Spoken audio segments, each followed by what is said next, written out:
wow, I mean, whoa. The story in the engine might just be in the conversation for the best Doctor Who episode of all time. It's certainly the best of the season so far, and maybe it's recency bias, but damn, that was a good episode. There is a lot to this, and these are just my first impressions, so there are probably going to be elements of this that are going to be lost on me on the first viewing, because it does seem like there's a lot going on. There's a lot of themes here that you could look into: forgiveness, the importance of stories. There's a lot of stuff here. But I mean, even just after a first viewing, this episode has a lot. It feels very tight. There is... The only thing that I would consider cutting is the Mrs. Flood stuff. And that was like a couple seconds. I feel like this episode really has a lot going for it. So, we have the Doctor and Belinda. I guess that's another scene that is not strictly necessary. Will be maybe a little awkward to rewatch this later on, but trying to get her home, that's the whole thing. They're talking about it. The Doctor has the Vindicator. Still think that's a bad name. And he's like, oh, we could go to Lagos. And I don't quite get how that is supposed to be any better than going elsewhere, but fine, right? Like, that is where we get the story. And I do actually like the scene where the Doctor talks about how important this place is to him. And Belinda's like, okay, just go, do your thing, come back when you're done. I thought that was great, right? Because at this point, it's clear that they're not gonna get her home, like, right now. So, the fact that she is adapting to that a little bit by saying, like, oh yeah, go, do your thing, we're not in that much of a hurry. I do appreciate that. I think that's a good evolution of the dynamic. And then we see the Doctor going through the streets, being very familiar with the people there, and then obviously the danger, don't go any further sign. And that is when the actual plot really sort of starts kicking in. We have Oma's barbershop, what was it called? Oma's Palace. Where the Doctor goes in, and then... I mean, I guess we had previously seen... Yeah. Linearly recounting a story. I just can't do it. We had previously seen the inside of the shop, of course. But also the visual with the glass, with the pictures. Apparently the story that Oma tells was released on the Doctor Who website. I haven't read it yet, but the story about how the Doctor saved them from a fire. That is a story that you can read on the Doctor Who website. But yeah, no, that whole visual. So yeah, we find out what the situation is about, and the Doctor ends up having to tell a story. Obviously, we could not have that. He tells the story of Belinda, and I could see how some people might see this as a letdown.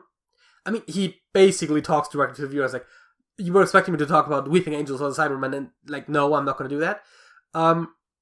Which, fair enough. I think this goes with some of the themes that RTD has established. Like how regular people are the most important thing in the world. I mean, we've seen that across Doctor Who, but especially in RTD2 with Ruby's story. And Ruby's mom just being an ordinary person. And that being really important because it's important to her. And so saying that actually the most important stories are the ones that are just like regular people stories, I think goes with that. I think it is probably best for this story to do that. Because if we had actually seen, like, oh, here is, like, a Dalek story, or here's, even worse, like, a recounting of an actual episode, that wouldn't have really added to this episode as a story, where I think showing Belinda does help a little bit, and also, this goes, I think there's, like, some of the theming in there as well, where Belinda is all about helping people, much like the Doctor, actually. And that, I think, does come in later as well. And also just for the season, of course. Seeing more of Belinda is somewhat important. I mean, we just came off of a Dr. Light episode, and as well as a Companion Light episode. And so, Belinda basically wasn't in last episode. I mean, there was like one brief scene, but she basically wasn't in it. And so, actually, like, showing more of her, and also more of her before she joined the Doctor, I think is quite effective. seeing her as a nurse, which, you know, we know that she's a nurse. We've seen that she was a nurse. And that is very central to her character, it seems. We've seen it in her premiere episode. Not only did we see her as a nurse on Earth, but then we saw her tending to people. We saw it in episode 3 again. And I get it, right? Like, it makes sense. This is, like, a very core character trait for her. And so, also seeing her treat the woman, and then she's taken away. And then she sees her, I think they said, like, 2 weeks later. It doesn't really matter when, but... and she's like, yeah, and, you know, the doctors treated me like once I was better. But you were the one who saved me. And obviously, while we can argue about how she would have known that, because it didn't seem like she was particularly conscious through most of that, but it is true, right, that you will see doctors taking credit for the work, where if the nurses, even if in this case a nurse solved this. Now, I'm sure that's not always the case, but it does seem like a very familiar pattern. And I do think that story was good. I do think it's a little disappointing that the window just shows the film footage, because for the other ones there was always images. And one of the characters from Russell was like, oh, his story moves, or something like that, which, fine, but I do think when they were showing it on the window, they could have done sort of more of a painted style.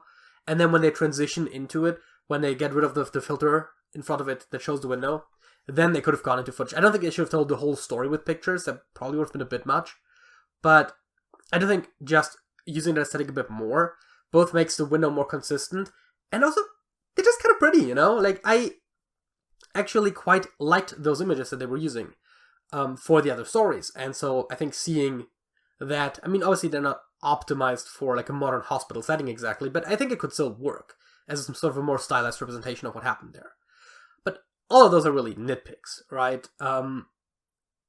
So yeah, we get Belinda's story, and then it keeps the story keeps moving. We find out a little bit more about what's going on, but it's not really explained right away.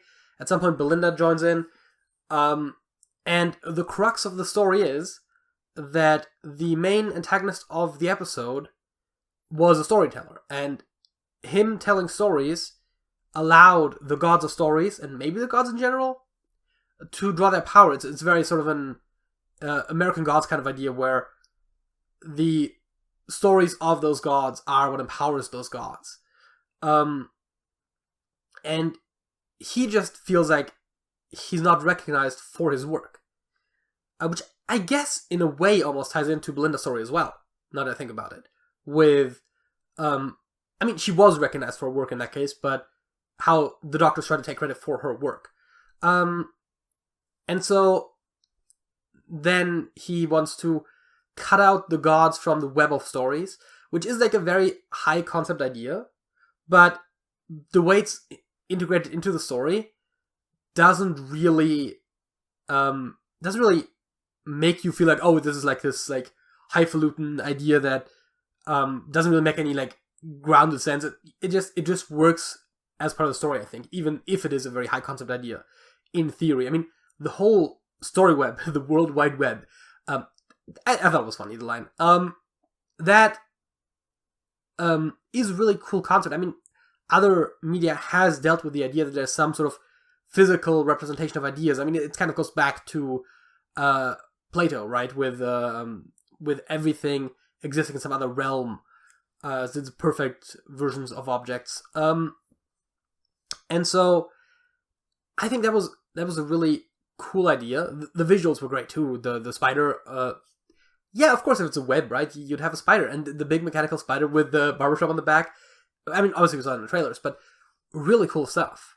And then, obviously, the Nazi connection, I thought he was a Nazi for a second there, right? I mean, Spider God, I don't know if he has a connection to stories directly, but it sounds like he did from how to talk about the other gods. I'm not super familiar with Anansi, but,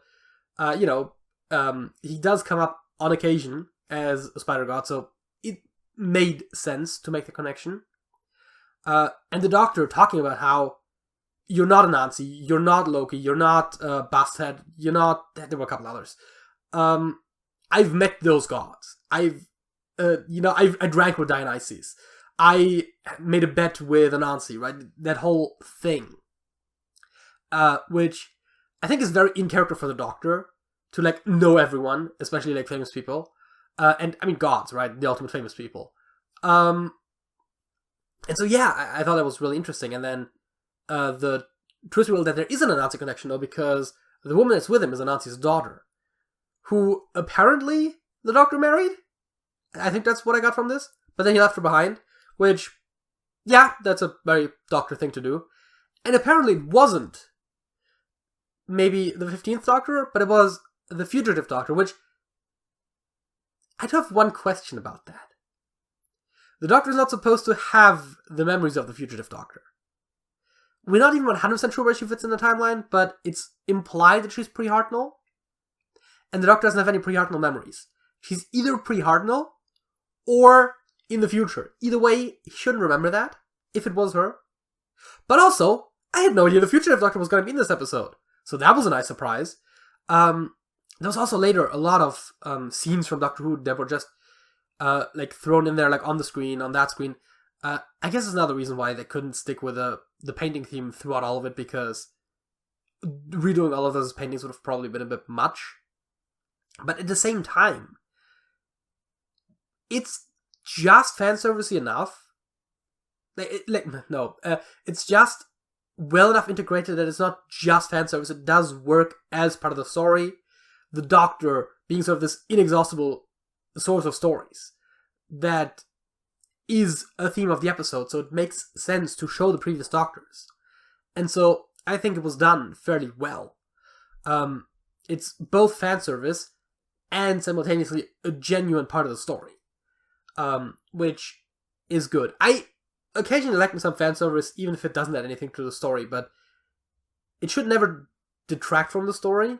In this case, I do think it enhanced the story, or at the very least it was neutral, but I do genuinely think that being able to show the long and storied history of the Doctor, I mean, over 60 years just in the real world, and there were so many off-screen adventures that we never got to see, that it makes sense, right, that the Doctor would be the ultimate source of stories. I mean, at that point, again, him telling the story about Belinda might seem very pedestrian, but that's the point, right?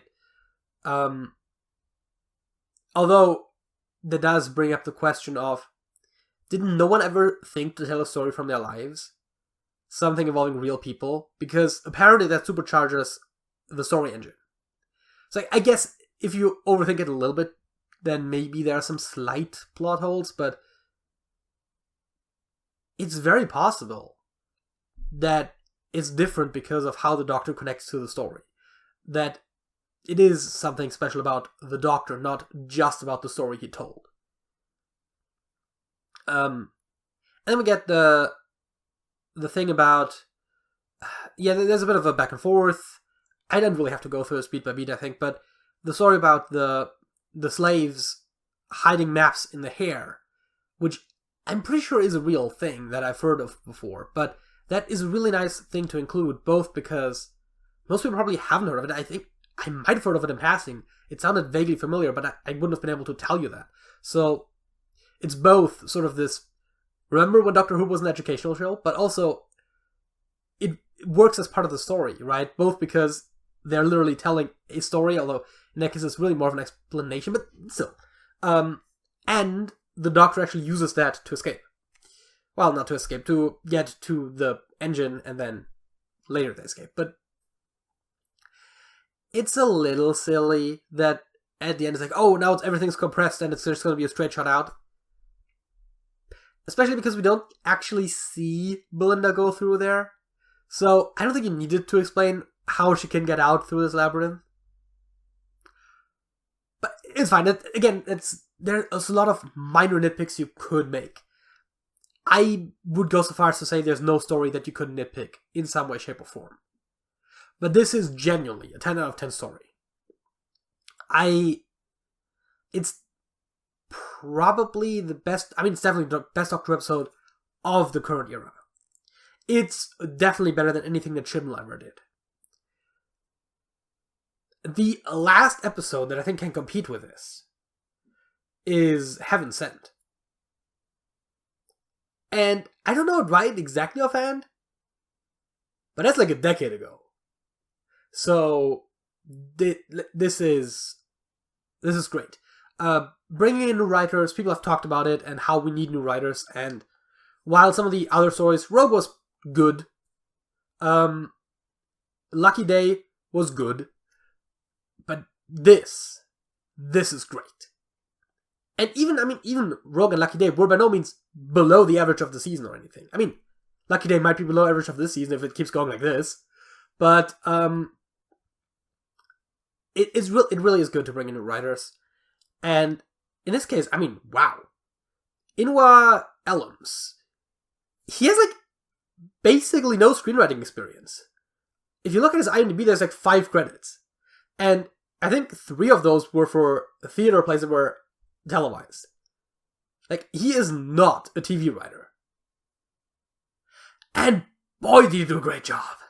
I mean, I don't know if that makes him more impressive, or if it is because he is new to this, he has fresh ideas that haven't really been put on screen before, but wow. I don't think I can say often enough, how great of an episode this is. I probably have to, rewatch it at some point, think about it a bit more, and, try to actually, tease out all the details, but just at first viewing, this is one of the best Doctor Who episodes ever made. This is probably top 5. And again, I think it is at least in the discussion for first place. This will be someone's favorite. I mean, I guess every episode is someone's favorite, but I think this will be a lot of people's favorite. Yeah, I don't think I have much more to say. Oh yeah, no, the ending, right. The Doctor actually saves the antagonist of the story. Which is a very Doctor thing to do. And it seems that people, generally speaking, forgive him. It's maybe a little easy how they're all just okay with him now, but at the same time, I do like the idea behind it. And it's not like we have another season to deal with the characters coming to forgiving him, right? We don't have more to this story. So maybe it had to be a bit quick, but I like the idea, right? I always like, redemption, forgiveness, that sort of a thing. We can talk about how, whether or not, again, it came a bit easy, but that I think is in part by the 45-minute restriction, where you had to tell a full story and a full redemption arc. It's not going to be possible. But yeah, no, I do like the message behind that, where you can come back from things. You can become a better person. You can find your way back to being, a member of the community or whatever. This, I think, is a good idea. It works really well with Doctor Who. And again, I do think there's probably an element where this works for the story. I can't really point to where this was really set up that would go there, although I guess you could say, the Doctor was also basically forgiven by, I forgot her name. And so there is probably a bigger forgiveness theme in here that I can't quite tease out on first viewing, but even if there isn't, right, I think it still is a strong message in general.